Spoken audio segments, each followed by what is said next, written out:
प्यारे विद्यार्थियों, हिंदी की आज की इस कक्षा में वसंत पुस्तक के पाठ 6 कविता भगवान के डाकिए को समझेंगे।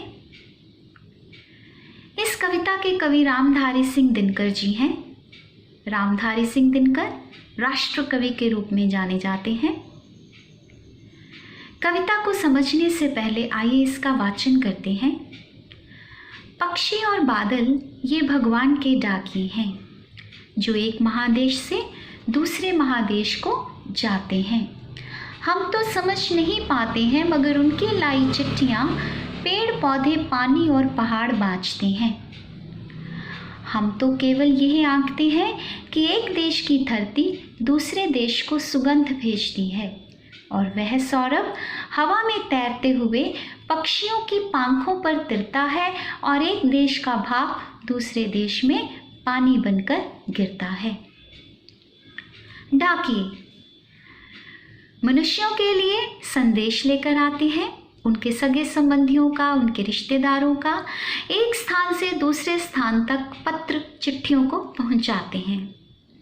वास्तव में कवि ने इस कविता का शीर्षक भगवान के डाकिए इसलिए रखा कि वो संसार के लोगों को कुछ सिखाना चाहते हैं, कोई संदेश देना चाहते हैं। उन्होंने कहा कि जिस प्रकार हम मनुष्यों के डाकिए होते हैं, ठीक उसी प्रकार भगवान के भी डाकिए हैं। और ये भगवान के जो डाकिए हैं ये 2 प्रकार के हैं, एक है पक्षी और दूसरा है बादल। कवि कहते हैं पक्षी और बादल ये भगवान के डाकिए हैं।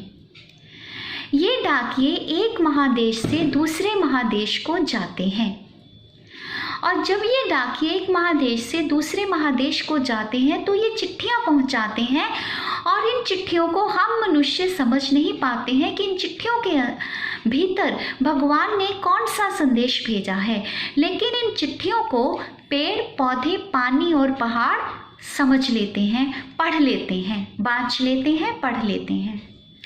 हम तो केवल यह आंकते हैं कि एक देश की धरती दूसरे देश को सुगंध भेजती है। हम केवल इतना समझ पाते हैं। कौन सी सुगंध भेजती है? प्रेम, एकता और सद्भावना की सुगंध एक देश की धरती दूसरे देश को भेजती है। और ये सुगंध जो भेजती है ये किस तरह से भेजती है? और वह सौरभ फिर होता है सुगंध, और वह सौरभ हवा में तैरते हुए पक्षियों की पंखों पर तिरता है। पंखों का अर्थ होता है पंख, कि वह जो सुगंध है प्रेम, एकता और सद्भावना की, वह जब पक्षी हवा में उड़ते हैं तो उनके पंखों पर सवार होकर वह एक देश से दूसरे देश को पहुंचती है।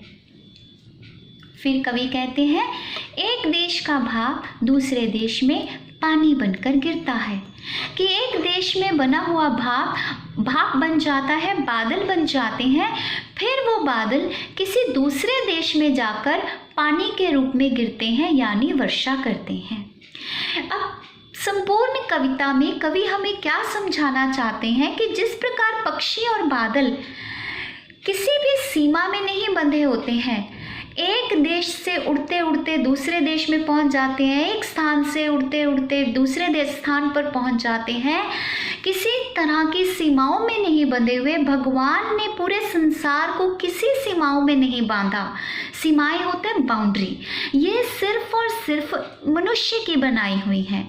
तो कवि भगवान के माध्यम से सारे संसार के लोगों को ये सिखाना चाहते हैं कि आप भी किसी एक सीमा में बंधकर ना रहें, आप सभी मिलजुल कर प्रेम, एकता, सद्भावना के साथ रहें, एक दूसरे से प्रेम करें, मिलजुल कर रहें और एक दूसरे के प्रति सद्भावना यानी अच्छी भावनाओं को कायम रखें।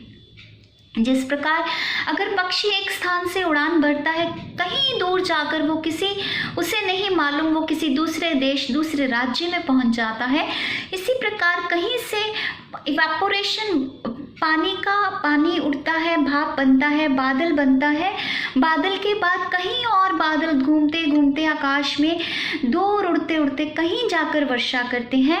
तो ये प्रकृति के दोनों जो प्रतीक हैं, दोनों जो चीज़ें हैं, दोनों जो वस्तुएं हैं परमात्मा की बनाई हुई, प्रकृति से संबंधित, जीव जगत, जंतु जगत से संबंधित, जब ये एक स्थान में नहीं बंधे हुए, जब परमात्मा ने कोई भेदभाव नहीं रखा पूरी सृष्टि में, तो इंसान को भी बिना किसी भेदभाव के एक दूसरे के साथ मिलजुल कर रहना चाहिए। तो रामधारी सिंह दिनकर जी ने भगवान के डाकिए पक्षी और बादल के माध्यम से सारी मानव जाति को, सभी लोगों को, संसार के सारे मनुष्यों को ये शिक्षा दी है, ये सिखाना चाहा है, संदेश दिया है कि मिलजुल कर रहा जाए, प्रेम, एकता और सद्भावना के साथ रहा जाए। अब यहाँ पर अगर प्रश्न आ जाए कि पेड़ पौधे, पानी और पहाड़ भगवान द्वारा भेजी गई चिट्ठियों में जो संदेश है उसको किस तरह से क्यों समझ लेते हैं, क्योंकि ये भी प्रकृति से संबंधित हैं, ये इनकी भाषा आराम से समझते हैं। लेकिन मनुष्य ने अपने लिए सीमाएं बना ली, इसलिए चिट्ठियों का संदेश, चिट्ठियों की भाषा समझ नहीं पाता। इसीलिए रामधारी सिंह दिनकर जी कवि ने इन दोनों के माध्यम से, पक्षी और बादल के माध्यम से मनुष्य को इस बात को सिखाना चाहा है। उम्मीद करती हूँ आपको ये कविता समझ आई होगी। अगर आपको मेरी ये कविता समझ आई है, आप इसे लाइक कीजिए और मेरे चैनल को सब्सक्राइब कीजिए। धन्यवाद।